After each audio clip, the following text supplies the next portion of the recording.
Hey, what's up guys, you got Gypsy, and today we are back with some more tournament coverage. I've got my Week 4 game in the Draft Premier League up against Techno, otherwise known as Base Tech. He's a really well-known player in the draft community. I've actually known Techno probably longer than most people in this community. We used to play in leagues back in XY kind of ORAS times, and yeah, funnily enough, I knew him all the way back then, which is years at this point. And I've only played him a few times. I played him a few times back then, and I think I played him in a token minorities tournament a year or two ago. But I haven't played him in recent memory anyway. And Techno's one of those guys who wins a lot of championships. I think he's won Mega B a few times, or at least once. And he's regarded by a lot of the really competitive side of the draft community as one of the best. So it's going to be good to face him again here. I know he's kind of lost a bit of passion for Mons. He's kind of gone off it a bit. He's taken a step back, but he's still playing in DPL, which is cool. So we are facing him here, and at this point, our series is tied, I think, yet again. I believe this week it was down to a tiebreak, and this was the tiebreak game versus Techno. So again, the pressure's on. Obviously, want to win it for the team. The Young Goaters are at this point undefeated, so I think we're locked for playoffs at this point. But obviously, it'll be nice if we can, continue the undefeated streak. So we're here versus Tech, and as you can see, he actually ended up using their Megalob Zero team this week, and those two, that's the Owen core right there. But it's a pretty threatening team. That being said, Mega Galade has a really good matchup here. He doesn't have great responses for it, so he's going to really be pressured to check Mega Galade. I'm going to be pressured to check stuff like his Lopunny, but more importantly his Zera, which actually has Z access. So that's one of his Z move uses along with Nihilego. And yeah, that Mon is going to be a real kind of irritation for my team to take on. I did also have Volcarona on this team. I had Volcarona, and I think I had Piloswine in the back. So Zera is definitely it's pressured to run coverage for my grounds because I've got Lando, who takes nothing from anything unless it's hidden power ice, and I've got Piloswine in the back, which obviously forces either close combat like Z Fight or something like Z Grass Knot or something. So he's kind of constrained building wise in that sense, but he has a really good answer for my Volk in his Nihilego. He could also potentially run a Lure Bronzong with Heat Proof. He can run Fake Out Quick Attack on Lop. Zera can take it out if it's Z Plasma Fist. So he's got some nice counterplay to it. That being said, Lop is still a really big threat. A sub 3 attack Lop, Volk I should say, can really run through his team. So ultimately, I didn't decide to bring Volcarona. I decided to bring Coolfish in its place. I built a team with Volk, but found that T-Spikes, on him bringing T-Spikes on something like Nihilego, ultimately would really hurt the longevity of my Galade and my Finny. So we're going to jump into the team. I've got an Encore Swords Dance Mega Galade with a lot of bulk and quite a bit of defense investment to allow me to live Adamant Megalop's return after rocks, and Oko back with Drain Punch. I 1v1 offensive, physically offensive Life Orb Zero Aura with Plasma Fist with Drain Punch 2 echoes, and he cannot 2 echo me after the Drain Punch recovery, so that's pretty clean. And I can encore a lot of his Mons, encore locking Suicune could be big if he's Vinekune, and Techno's got a bit of a tendency to bring Vinekune. He runs it quite a lot. And it can also help versus something like a Bronzong. It can afford me an SD if I lock that thing into rocks or something like that. Then I have a Scarf Lando. Pretty important. Scarf Lando is a really nice check to stuff like Zero Aura, as well as a decent buffer to Lop, because I can always switch in, get the Intimidate off and fire off an EQ. Zong is his only EQ immunity. He has Serena, which I was kind of surprised he brought it, but it turns out to be a really nice bring here. And that, apart from Serena, who obviously resists EQ but doesn't want to take an Earthquake, Zong is his only EQ immunity. So if I can preserve Lando, it might also be a win con in the late game. Then I have a mixed defensive Coolfish with I am actually Aqua Jet on this set, which is going to be really clutch versus a Nihilego if that thing does get a bit out of control later in the game. And it's really useful for soaking up T-Spikes, as well as being a soft check to stuff like Lopunny and his Serena. So then I have a Life Orb Weavile it's pretty standard. Goes crazy versus his team. And then I get a pretty nice sub taunt mono Moonblast Carmine Finny. So I'm eternally walled by stuff like Nihilego, but that thing gets chipped. Bronzong cannot break my sub with Gyro. He's gonna have to get good rolls with Psywave to break my sub. And taunt Carmine Finny 1v1s Coon all day of the week. So, and then lastly, I have a pretty interesting Zong. I am heat proof with Skill Swap and Carmine, Psyshock, and Stealth Rock. So this Zong allows me to set rocks up, obviously, versus everything. And I can Carmine up and beat a Coon 1v1 after skill swapping its pressure.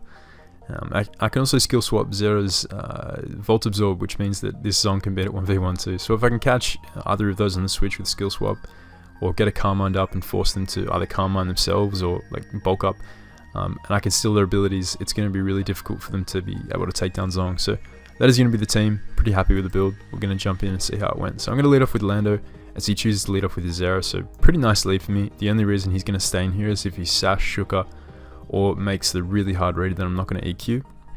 Because as far as he's aware, I could be, I am Z Lando, so I could be like ZEQ, or I could be Yachi or something like that. So he is going to stay in here as I go for the U-turn. U-turn was safe because there was no point risking Lando. Like if he was hidden power ice, I lose a huge amount of health on Lando for no reason there. I lived, but it wasn't worth it. Because like I said, Lando's a really solid win con. So I'm going to go into my Zong here as he goes for the knockoff. That's a nice play. It covered me staying in. Removed my Yachi, so he could probably take me out the next turn with hidden power ice if he had it. And but this is going to afford me rocks as he goes for Volt Switch, revealing his mixed. And that's good to know. So I get my rocks up here as he goes into his Zong and sets up rocks of his own. And right here I'm gonna click Encore here as I lock him into rocks. He could well have been like Gyro Ball or Toxic or even Explosion. I really felt like he'd be Explosion Zong on this team because he's so weak to Nihilego. Even if that is Scarf, sorry, he's weak to Volk. Even if that is Scarf Nihilego, I could potentially trap that with a few of the different mons on my team. And also Scarf Nihi is like fairly good setup fodder for stuff like Gallade and Lando. So on the off chance that I had brought Volk, like he kind of would appreciate more than one response to it. It's probably like dual priority lop or at least fake out lop. So that was something to consider. But the possibility of him being Explosion Zong, I think was pretty high at this point in the game when I've only seen one move anyway. So I'm going to Encore him here, as now I'm going to set Fire for Drain Punch. I don't have his SD up yet because Coon's still out of range of a +2 Drain Punch. And that damage reveals that he's like indeed max defense, so he's not some like offensive Coon that's going to blow away my Finny with like specs or like CM up and click Mirror Code. He's more than likely a defensive, potentially like Resto on this Resto Chesto Coon. He's not helmet or lefties though, so that's important. But I'm gonna go into my Finny here as he's just gonna fire for Scald, and it's gonna bounce off. It only does 10, and we get our lefties back. And right here I am gonna make the switch out into Gallade. This covered him going into Serena, which I felt like would more than likely be his play. It also covered him going Zera, as I am able to live any hit, and I know that he's more than likely a Shukaberry based on the way he's played it thus far in the game. So I'm going to go into Glade here and click Drain Punch as he does just go for the U-turn, revealing that he's Scarfed Serena, and that is definitely a nice bring because it means that my Weavile won't be able to ice shut it, but it also means that it's easier for my team to take on. Something like Band would be a real kind of issue for my team.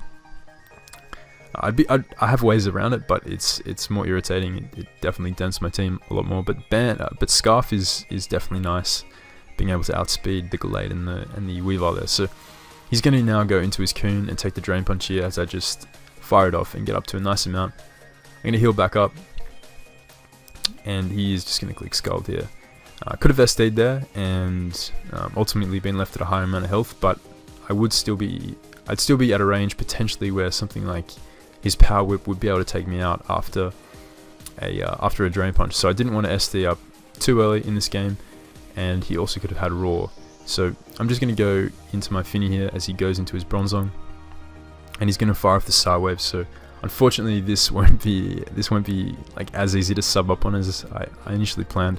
So I'm going to fire off a Moonblast here, and he's going to go into his Zera, revealing that he's more than likely naive based on how much damage he took from that Moonblast. So that's really nice for me. This thing's getting whittled, and this is one of the biggest threats to my team. So he's going to stay in here and Plasma Fist here.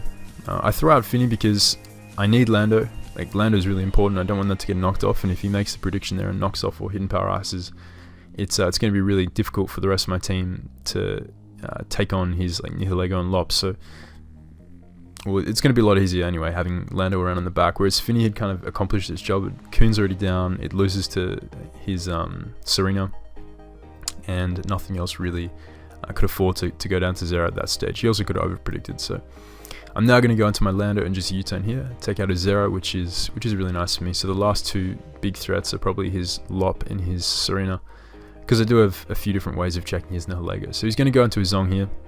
And like I mentioned, I'm concerned his explosion on this Zong, which would be a nice way of getting around my Volk and my Gallade. So I'm not going to allow him to potentially remove my Wink on here. I'm going to go back out into Coolfish, get the Intimidate drop off. If he is Gyro or Explosion, then I will be able to get the attack drop and bring Gallade in potentially afterwards and set up an SD. But he's just going to go for the Gyro Ball, and I'm just going to go for the Liquidation to get damage off. I'm kind of certain he's Kolba on this set, and the faster I can remove this Zong, or at least put it in range of a +2 Drain Punch from my Gallade, because I'm not offensive. I'm adamant, but I don't have a ton of attack.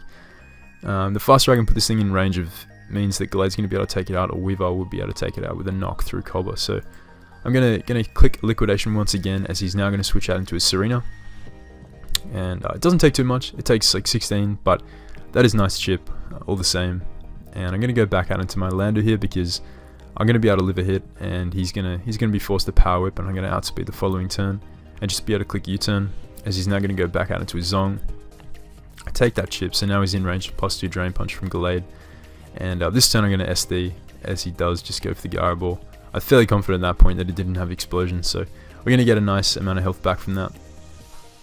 But now he's going to bring out his Serena, and I am in range of a Power Whip, and I don't want to lose Gallade once again. So going to go into my Zong, as he's going to click Power Whip, and we take 20 was like one of the highest rolls you could get on this turn. So if he gets another high roll, like if he gets I think based on my spread, like I knew he was Jolly Serena from the damage he was doing to my Lando, so I think it was like 17 to like 20. So he got it was 19's a decent roll. It's not like a high roll, but it's a decent roll. So I think right here, if I can dodge the highest roll, I can get a Psyshock off. But he actually missed his Power Whip, so he's hit a couple and he missed the third. Definitely unfortunate for Tech, but he's going to take me out here with the higher roll, and Serena's going to be left at 22. So we can only switch back in on rocks once, which is definitely nice for us. And I am just going to take him out here with the EQ, as he no longer has a immunity to that. So Lop's going to come in here now, and I want to preserve Lando, because -1 Lop cannot kill. Like -1 Adamant Lop cannot kill Gallade from the amount of health that's going to be out after rocks with return. So keeping that Intimidate buffer might just be the difference between Gallade living a hit and getting to kill Lop with Drain Punch and going down to return. So going to go into my Coolfish here, as I know that I will be able to Intimidate shuffle a little bit with Lando depending on how he plays his Lop. So I'm going to go into Coolfish here, as he's actually just going to go for the return, and that's going to leave us in a range of health after Black Surge, where we will be able to switch back in on rocks. Now I'm going to go into my Lando here. Even if he does make the play of clicking Power Up Punch here, he has to have Quick Attack to take out my Lando, and he's still going to be, even if he does take out my Lando, he's going to be at -1 attack, which means, he'll be at -1, which means Gallade is still out of range of a return. I'll be able to come in and click Drain Punch, he either sacks off Lop, or he sacks off Nihilego, and regardless, I gain back enough health to kill the next thing that comes in. So it's a sort of a checkmate position for Tech here. He is going to go for the Power Punch this turn, which is a nice play, because he makes the read there that I'm more than likely going to shuffle and sack off Lando to bring back in Gallade. So that was a nice play. As right here, I am going to click Explosion. I didn't want to click Earthquake, because while it wouldn't have killed Lop, it would have done a lot of damage, but it would have left Lando alive, meaning he could potentially Power Up Punch the following turn. And I don't know how much bulk this Lop is running, so EQ into something like Ice Shard from my Weavile won't necessarily take him out if he's like a really bulky Lop spread. And I may need my dual priority to take out his Nihilego after rocks. So I'm going to click Explosion with my Lando, as Lop is going to drop to that. And he's now going to go into his Nihilego here, as I'm going to go into my Gallade. And this time I'm going to click Drain Punch as his Sludge Wave does not take me out, revealing that he's probably a scuffed Nihilego, just based on the composition of his team. He's going to get a high roll there and take out my my Glade, but big cool fish, big goatfish does have the Aqua Jet, and Nihilego is going to go down. So that was definitely a fun one versus Tech. I think he played it really well. Yeah, it was fun to get to face him. Nice 2-0, Young Goat has clutched the week, and yeah, still undefeated. So I hope you guys enjoyed that one. Definitely have faced some good players so far in the Draft Premier League. I'm enjoying it for that reason. I don't really get to face a lot of these guys that often, so it's definitely a fun experience to face them here. Next week we are facing L5, so that should be a good one. Never faced him before, so drop a like if you guys enjoyed, and let me know what you guys think of the Draft Premier League so far. Whether you guys want to see me playing this in the future. I probably will play it again. I think it's I think any kind of team tournament is a lot of fun, honestly, and it's pretty sick to see it done in draft. Also, just the whole team atmosphere is a lot of fun. So yeah, that's going to be from me. Let me know your guys' thoughts in the comments, and I'll catch you guys next time.